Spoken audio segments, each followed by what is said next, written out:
आप एक बार नज़र अगर मैप में जाके देखो तो आपको पता चलेगा ये कितने ज़्यादा दुश्मनों से घिरा हुआ है। इतना इन्हीं फ़लस्तीन जो कि आधा इन्हीं के देश के अंदर घुस के बैठा हुआ है, ये भी इनका बहुत बड़ा दुश्मन है। हमास भी इन्हीं के अंदर बैठा हुआ है। इजिप्ट, लेबनान, ईरान, ये सारे, इराक, सीरिया, ये सारे देश इन्हीं के खिलाफ हैं। भी आज तक इनका कोई कुछ नहीं बिगाड़ पाया। इंटेलिजेंस एजेंसी बहुत ज़्यादा पावरफुल है।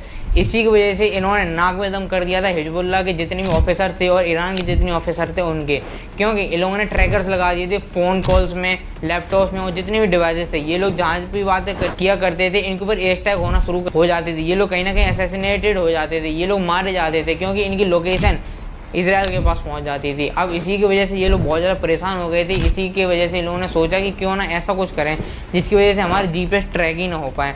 इसीलिए इन लोगों ने फ़ोन का इस्तेमाल करना धीरे धीरे बंद कर दिया। पर इसकी वजह से इन लोगों को अपने कामों में दिक्कत आने लगी। अब इनके पास कोई ना कोई रास्ता सोचने का टाइम आ गया था, क्योंकि अब ऐसा करते रहेंगे, फ़ोन वगैरह का इस्तेमाल नहीं करेंगे तो इनके काम रुक जाएंगे। इसी में इन लोगों ने सोचा क्यों ना पेजर का इस्तेमाल करें। पेजर जो है वो एक वन वे मैसेज डिवाइस है, जिसमें एक तरफ से मैसेज आ सकता है पर आप अपनी तरफ से कोई मैसेज या फिर कोई कमांड नहीं सेंड कर सकते। ये जीपीएस पे नहीं चलता, ये चलता है रेडियो एक्टिव सिग्नल्स पे। जैसे कि एक रेडियो चलता है वैसे ये फंक्शन करता है और इसकी लोकेशन ट्रैक होना बहुत ज़्यादा मुश्किल है। ये काफ़ी ज़्यादा ओल्ड स्कूल डिवाइस है, पर फिर भी आज के टाइम पे कई सारी कंपनीज और कई सारे संगठन इसको इस्तेमाल करते हैं। आज के टाइम में कई सारे मिलिट्री ऑफिसर्स और कई सारे मिलिटेंट्स भी इसको इस्तेमाल करते हैं।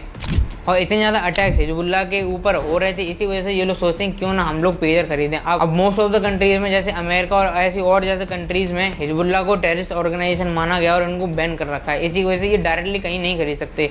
इसी वजह से ये लोग अपने लिंक्स इधर उधर घुमा के और शेल कंपनी बना के यहाँ से इधर उधर से खरीदते हैं। इसी वजह से ये लोग पहुँचते हैं ताइवान, जहाँ पे इनको पेजर मिल सकें, और वहाँ पे इनकी जो कोल्ड स्टार कंपनी थी वो ताइवान की मान जाती है इनको पेजर सप्लाई करने के लिए।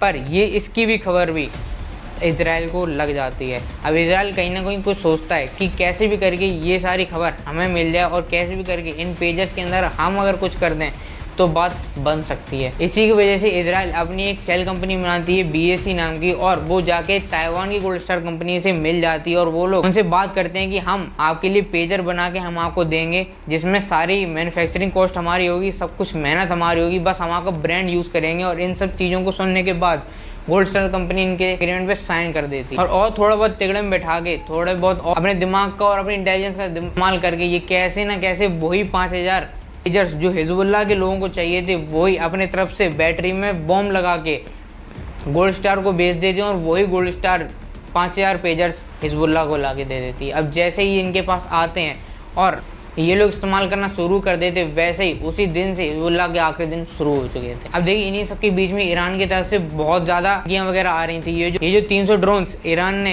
इजराइल के ऊपर फायर किए थे उसकी वजह से ये लोग धमकी दे रहे थे कि अच्छा हुआ हम लोगों ने तुम्हारे ऊपर और ज़्यादा अटैक नहीं किया, वरना तुम्हारा इजराइल ही गायब हो जाता। In a well-planned, quick and accurate response, our forces punished the Zionist regime and put it in its place. And this was an announcement to the whole world, to global powers, to the Zionist regime, that the nation of Iran is ready. Our forces are ready to act, and we are standing by for the Iranian president used this opportunity to deliver more threats and warnings to Israel. He said that if our action was to be on a larger scale than what we've seen in Operation True Promise on Saturday, that they could see there would be nothing left of the Zionist regime.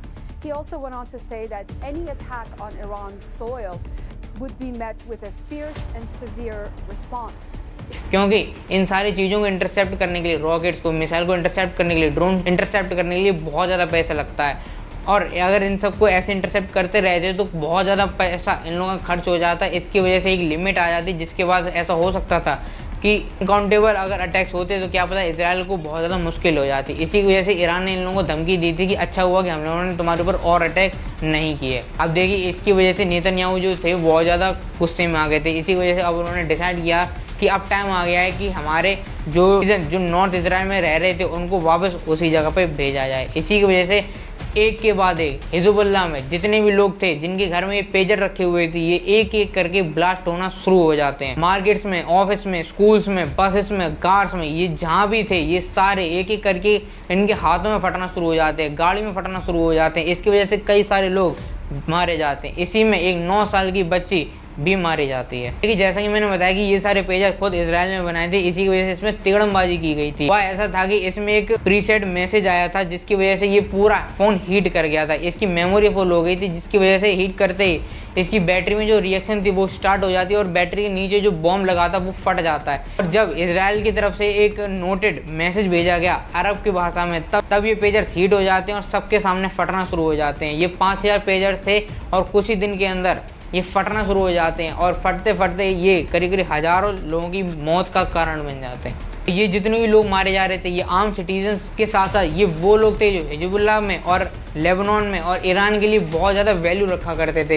Hezbollah की ये general secretary से लेके arm forces के head भी थे, commander भी थे और लेबनान के भी आर्मी कमांडर इसमें शामिल थे जो लोग मारे जा रहे थे। इधर की बॉम्बिंग में जो हिजबुल्लाह के 2 कमांडर थे वो भी मारे गए जो कि टॉप रैंक रखते हैं। उनका नाम था इब्राहिम आकिल और अहमद वहबे जो कि दही में मारे गए थे। 27 सितंबर 2024 को हसन नसरल्ला जो कि जनरल सेक्रेटरी थे हिजबुल्लाह के वो भी मारे जाते हैं। इसमें एक अली कराकी भी मारे जाते हैं जो हिजबुल्लाह के साउदर्न फ्रंट के कमांडर थे। और अब्बास निफ्रोशन जो डिप्टी कमांडर थे IRGC के और कमांडर थे क्वाड फोर्स के लेबनान में वो भी मारे जाते हैं। इसी वजह से ईरान जो था बहुत ज़्यादा गुस्से में आ गया था। इसी वजह से 1 अक्टूबर 2024 को 200 से भी ज़्यादा मिसाइल ईरान के ऊपर दाग दी जाती हैं और इसके बाद बहुत ज़्यादा वॉर ऑलरेडी चल रही है और इसके खिलाफ बहुत ज़्यादा US भी अपने कमेंट पास कर चुका है कि ईरान को ऐसा नहीं करना चाहिए था। और आखिर इजराइल ने जो पेजर अटैक वगैरह किए इसके ऊपर भी कंडेम किया है खुद US ने जो कि खुद इजराइल का एक सपोर्टर है। नहीं, इंडिया जो कि काफ़ी टाइम से इजराइल के साथ खड़ा था वो भी इस टाइम ये कह रहा था कि ऐसा बिल्कुल भी नहीं होना चाहिए था। खैर आपकी क्या राय है इस वीडियो पे मुझे कमेंट में ज़रूर बताना। अगर ये वीडियो अच्छी लगी तो वीडियो को लाइक और चैनल को सब्सक्राइब कर लेना।